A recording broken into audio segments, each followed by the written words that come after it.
réponse aux commentaires d'un deuxième exercice à résoudre du module 15. De quoi s'agit-il?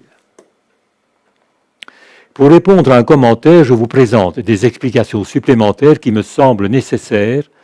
En effet, dans la section présentée à l'exercice 2, qui était à résoudre, vous aviez une paroi représentée linéairement comme ceci.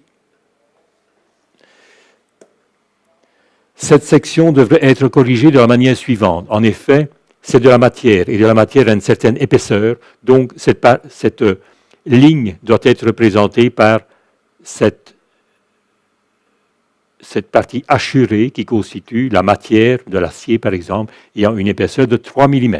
De cette façon, le moment d'inertie par rapport à x du grand rectangle ayant pour base 100 mm et une hauteur de 300 mm est toujours égal à 225 millions de mm².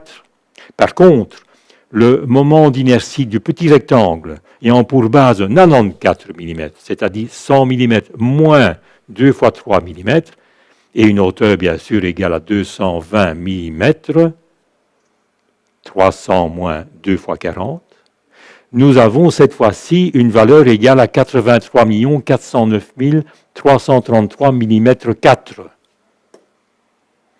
La section hachurée, le moment d'inertie de la section hachurée, c'est-à-dire la section du grand rectangle moins la section du petit rectangle, est égale à 141 590 667 mm². Par conséquent, le module de flexion I sur V de la section hachurée est égal à 141 590 667 divisé par 150, et nous avons pour valeur 943 938 mm³. Pourquoi? Eh bien parce que la valeur de V, c'est celle-ci.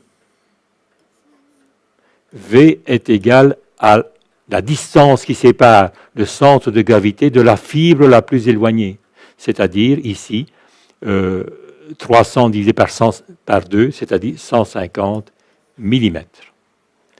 De cette façon, nous avons donc bien évidemment cette valeur que je vous ai annoncée, 943 938 mm³. L'exercice présenté au module 15 ne faisait pas apparaître l'épaisseur de la paroi. C'est la grande modification. Voilà, j'espère avoir corrigé quelque peu cette erreur survenue dans le module 15.